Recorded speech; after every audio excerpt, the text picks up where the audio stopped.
Ang nais kong ipaalala una sa aking sarili bago sa ating lahat sa mga sandaling ito ay pinamagatang fadlu ita'amit ta'am. Ang kain naman ng pagpapakain. Ang kain naman ng pagkakanduli, kung tawagin sa atin. Ang kain naman ng pagkagawang gawa sa pamamagitan ng pagkain. Hindi batid o marahil mangilan-ilan sa atin ay basic lang sa kanilang paningin, sa kanilang paniniwala ang pagpapakain. O di kaya gumastos ka ng 10 pisong barya para ipakain sa mga taong nangangailangan. Inaakala ng ilan sa atin na basic lang yung gantimpala nito.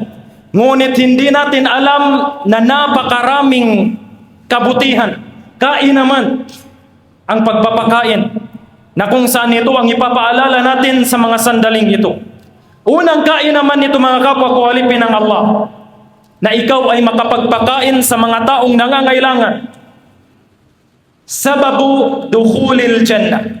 Ito ay magiging dahilan na ikaw ay i-welcome ng Allah subhanahu wa ta'ala sa paraiso niya. Ang pagpapakain ay dahilan para ikaw ay maging welcome sa Allah subhanahu wa ta'ala sa kanyang paraiso.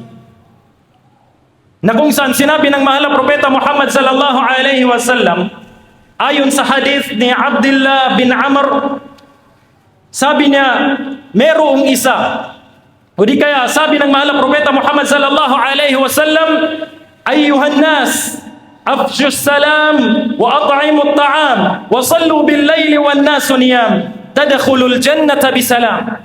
Sabi ng mahal na propeta Muhammad sallallahu alaihi wasallam, ipaabot ninyo, iparating ninyo ang pagbibigayan ng assalamu alaikum. Magbatian kayo ng salam. Magbatian ng salam. Sabi ng mahal na propeta Muhammad, at wa at'imit ta'am. Magpakain kayo ng mga pagkain sa mga taong nangangailangan. Sabi ng mahal na propeta Muhammad sallallahu alaihi wasallam, wa sallu bil-laili wan-nasu niyam. At kayo ay magsambayang, magsagawa ng pagdarasal sa gabi habang tulog ang mga tao. Pansinin niyo ang hadith. Na inuna ng Allah, although inuna ng Allah ang pagpapakain, isinunod ng mahal na propeta Muhammad sallallahu alaihi wasallam. Although inuna ng mahal na propeta Muhammad yung pagpapakain, yung pagkakanduli, isinunod ng mahal na propeta Muhammad ang pagsasambayan. Kinakailangan, ganun din ang sinabi ng Allah. Sa suratul Fatiha matatagpuan, Iyyaka na'budu wa iyyaka nasta'in. Ya Allah, sa iyo lang kami humihingi at sa iyo lang kami nananalangin. Ngayon, iyyaka na'bud, sa iyo lang kami sumasamba at sa iyo lang kami humihingi. Nangangahulugan na pinakamainam kapag ikaw ay taong mapagbigay ng pagkain, kinakailangan na ikaw ay madasalin. Kinakailangan sa isang taong laging nagkakanduli ay kailangan sa kanya lagi ding nagsasala para 100% natanggapin ng Allah o di kaya makuha niya ang gantimpala ng kanyang pagpapakain. Kaya nga ang mahal na propeta Muhammad, pagkatapos niyang sabihin na wa at'imit ta'am, kayo ay magpakain, isinunod niya kaagad na wasallu bil-layli wan-nasu niyam. Kayo ay huwag niyo ring kakaligtaan na kayo ay magdasal, lalong-lalo na sa gabi, salatul witr, magtahajjud, qiyamul layl. Huwag niyong kakaligtaan yan, sabi ng mahal na propeta Muhammad sallallahu alaihi wasallam, sapagkat tadkhulul jannata bisalam. Yan ang magiging dahilan para kayo ay pumasok sa paraiso ng matiwasay, mapayapa. Walang judgment, kumbaga. Mapayapa ang pagpasok sa paraiso ng mga taong mahilig magpakain at ganon din sila ay madasalin. Hindi sapat na ikaw ay nagkakanduli palagi. Ngunit ikaw ay hindi nagsasala. Kinakailangan sabayan mo na ikaw ay mapagbigay ng kawang-gawa, mapagkanduli. Sabayan mo na ikaw ay madasalin din na isang taong alipin ng Allah subhanahu wa ta'ala upang ikaw ay makapasok sa paraiso ng mapayapa, sabi ng mahal na propeta Muhammad sallallahu alaihi wasallam. Yan ay unang kainaman ng pagpapakain. Magiging dahilan na ikaw ay i-welcome ng Allah subhanahu wa ta'ala sa paraiso ng matiwasay, mapayapa ang pagpasok mo sa paraiso ng Allah subhanahu wa ta'ala. Pangalawang kain naman ng pagpapakain, mga kapwa ko alipin ng Allah. Min afdalil a'mal al-Islam. Ito ay kabilang sa pinakamainam na kaugalian ng Islam. Kaya masasabi natin na ang mga Muslim hindi maramot. Ang mga Muslim na nagsasabuhay sa Islam, masasabi natin na hindi sila madamot. Sila ay mga mapagkawang gawa ng mga tao. Sila ay mga mapagbigay na mga tao. Kapag sinabing Muslim, kabaligtaran sa mga sinasabi ng mga iilan na kapag Muslim, terorista. Ang Muslim, mapagkawang gawa, mapagbigay ng pagkain, matulungin, ayon sa mahal na propeta Muhammad sallallahu alaihi wasallam. Sinabi ng mahal na propeta Muhammad sallallahu alaihi wasallam, ayon sa hadith ni Abdullah bin Amr ulit bin al-As radiyallahu anhuma, na kung saan mayroong dumating na lalaki kay propeta Muhammad sallallahu alaihi wasallam at kanyang tinanong ang mahal na propeta Muhammad sallallahu alaihi wasallam, sabi na, ayyul islami khairun? Ya Rasulullah, mahal na sugo ng Allah subhanahu wa ta'ala, alin sa Islam ang pinakamabuti, pinakamainam na gawain? So ang naging tugon ng mahal na propeta Muhammad sallallahu alaihi wasallam, tut'imut ta'am wa taqra'us salam ala man 'arafta wa man lam ta'rif. Ang pagpapakain, sabi ni propeta Muhammad, ang pinakamainam na kaugalian sa Islam ay ang pagpapakain, sabi ng mahal na propeta Muhammad. Pagpapakain, pagkagawang gawa, especially sa ating pamilya, sa ating mga kapitbahay, sa ating mga kamag-anak, yan ang pinakamaina. Afdalu dinarin yunfiquhu ar-rajul, dinarun yunfiquhu ala iyalihi. Ang pinakamainam, sabi ni propeta Muhammad, na dinar, pera, na ginagasta ay para sa ating pamilya. Yan ang pinakamainam. First priority sa pagbibigay ng gawang-gawa, sadaka, ang iyong anak, ang iyong pamilya, ang iyong asawa, ang iyong mga magulang, bago ang iyong kapitbahay. Hindi yung magbibigay ka ng ulam doon sa kapitbahay mo na hindi mo ka mag-anak, samantalang yung magulang mo walang ulam. First priority, ang iyong ang iyong magulang, ang iyong kamag-anak, ang iyong asawa, ang iyong anak. Tut'imut ta'am, sabi ng mahal na propeta Muhammad. At wa taqra'us salam ala man 'arafta wa man lam ta'rif. Ang pagpapaabot ng salam sa mga tao na hindi mo kilala, kahit hindi mo kilala. Ngunit alam mo na sa physical na kaanyuan ng tao na yan, nakaharap mo o kasalubong mo ay siya ay Muslim, siya ay nakakopya, siya ay nakaabaya, siya ay nakakimon. Batiin mo siya ng assalamu alaikum. Hindi yung magkakasalubungan kayo ng kapatid mo na kahit hindi mo siya kilala pero nakadamit siya ng pandamit na Muslim, hindi mo siya babatiin. Pinakamainam. Ngayon, may mga katanungan. Nangiilan. Sabi nila, Ustad, paano naman kung ako ay lalaki at nakasalubong ako ng sister? Pwede ko ba siyang batiin ng assalamu alaikum?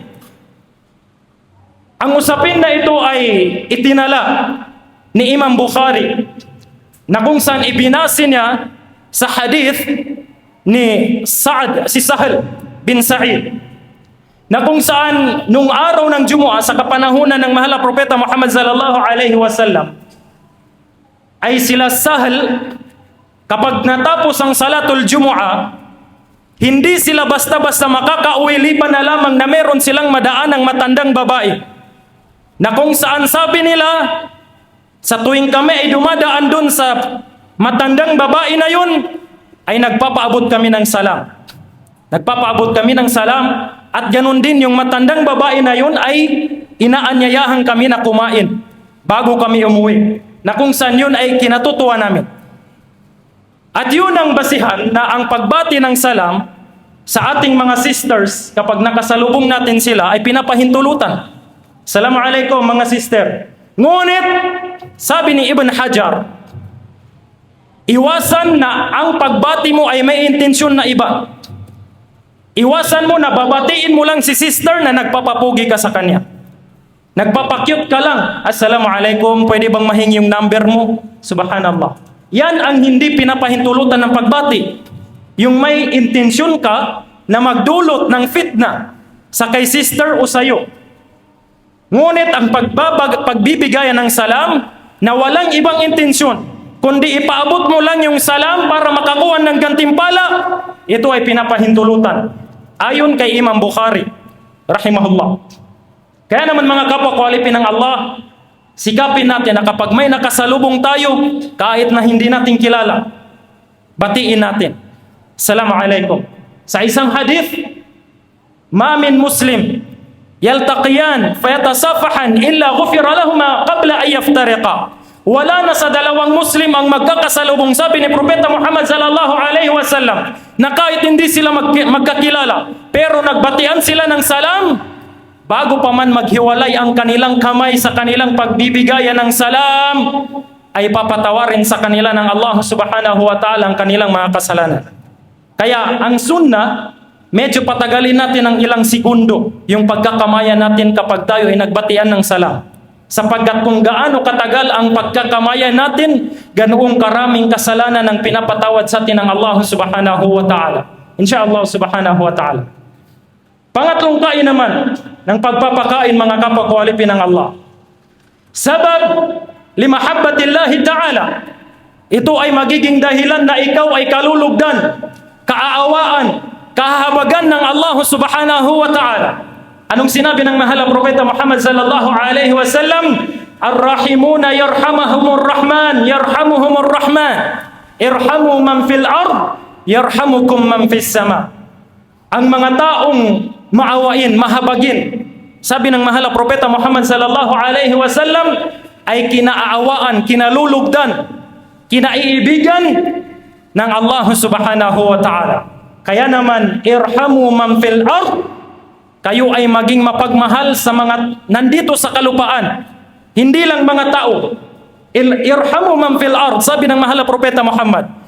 Hayop, kahit na sinong tao, Muslim man, Kristiyano, Hudyo, irhamu. Magmahalan kayo, sabi ng Allah, sabi ng mahal na Propeta Muhammad sallallahu alaihi wasallam. Walang specific na tinukoy ang mahal na Propeta Muhammad na mahalin nyo ang kapwa ni Muslim o di kaya mahalin nyo ang mga ganito ganyan. Bagkus irhamu man fil ard. Mahalin nyo kung ano ang napapaloob sa kalupaan. Lahat ng nilalang ng Allah, maging mga hayop man ito, maging mga bagay man ito, maging mga halaman man ito, lalong-lalo na sa mga kapwa mo tao, maging maawain ka sa kanila, maging mapagmahal ka sa kanila. Yarhamukum man fis sama, sapagkat kayo ay mamahalin ng nasa kalangitan na walang iba kundi ang Allah subhanahu wa ta'ala. At bilang panghuli, nakain naman ng pagpapakain mga kapwa kwalipin ng Allah subhanahu wa ta'ala, sabab linnajah yawm al-qiyamah. Magiging dahilan ito na ikaw ay maliligtas sa araw ng muling paghuhukom. Magiging dahilan ang madalas mong pagpapakain, madalas mong pagkakanduli na para ito sa Allah subhanahu wa ta'ala, magiging dahilan na ikaw ay maliligtas at bibigyan ng nur ng Allah subhanahu wa ta'ala sa araw ng paghuhukom. Anong sinabi ng Allah subhanahu wa ta'ala sa suratul Insan? وَيُطْعِمُونَ الطَّعَامَ عَلَى حُبِّهِ مِسْكِينًا وَيَتِيمًا وَأَسِيرًا. Sabi ng Allah, silang mga tao na sila ay nagpapakain ala hubbi, kahit na gusto nila, yung mga ginagastos nila ay ibinibigay nila. Kahit na gustong-gusto nila, yung mga pagkain ay ipinapamahagi nila. Ala hubbi. O di kaya sa ibang tafsir, ay sa kalugdan ng Allah subhanahu wa ta'ala, sa pangalan ng Allah subhanahu wa ta'ala. Miskina, sa mga dukha, nagpapakain sila sa mga dukha at kasama na rito ang mga balo. Sa isang hadith, sinabi ng mahal na Propeta Muhammad sallallahu alaihi wasallam, sino man ang mangalaga sa mga balo o sino ang magsustento sa mga balo, mga dukha, ay siya ay kahalintulad ng isang taong mujahidin. Nakikibaka sa landas ng Allah subhanahu wa ta'ala. Nakahalintulad na araw-araw siyang nag-aayuno, araw-araw siyang nagsasala, araw-araw siyang nagwiwitr, araw-araw siyang nagtatahajjud. Subhanallah. Yan ang gantimpala ng mga taong gumagastos sa mga dukha at sa mga balo. Wa yatima, at ganun din sa mga yatim. patungkol sa mga taong gumagastos sa mga yatim, nagbibigay ng sadaka sa mga yatim, nagbibigay ng kawang gawa sa mga yatim, o di kaya kumukup-kup sa mga ulila. Sabi ng mahal na Propeta Muhammad, ako at ang nangangalaga sa mga yatim ay magkasamang papasok sa paraiso na katulad nito. Pinagdikit ng mahal na Propeta Muhammad sallallahu alaihi wasallam ang kanyang dalawang darili, na kung saan ganoon sila kalapit sa araw ng muling pagkabuhay kapag sila ay papasok na sa paraiso. Si Propeta Muhammad at yung taong nangalaga sa taong ulila, sa taong yatim. Wa yatima wa asira, at ganoon din sa mga taong mga bihag, na bihag sa pakikipaglaban sa panahon ng mahal na Propeta Muhammad sallallahu alaihi wasallam, at bilang gantimpala, sabi ng Allah subhanahu wa ta'ala sa kanila, sa kanilang pagkakawang gawa, sa kanilang pagpapakain ng madalas, sabi ng Allah subhanahu wa ta'ala sa dulo ng aya na yun, فَوَقَاهُمُ اللَّهُ شَرَّ ذَلِكَ الْيَوْمِ وَلَقَاهُمْ نَضْرَةً وَسُرُورًا. Sila ay ililigtas ng Allah sa araw ng paghuhukom, at bibigyan sila ng Allah subhanahu wa ta'ala ng liwanag, na kung saan palatandaan na sila ay kasama sa mga papasok sa paraiso ng Allah subhanahu wa ta'ala. At marami pang kain naman ng pagpapakain, mga kapwa kawalipin ng Allah. Ngunit dahil sa kaliitan, kaiklian ng ating oras, ay hindi na natin kayang isa-isahin. Wa aqulu qawli hadha fastaghfirullah li wa lakum wa li sa'iril muslimina min kulli dhanbin fastaghfiruhu innahu huwal ghafurur rahim. محمد كان علم كليبس. محمد كان علم كليبس.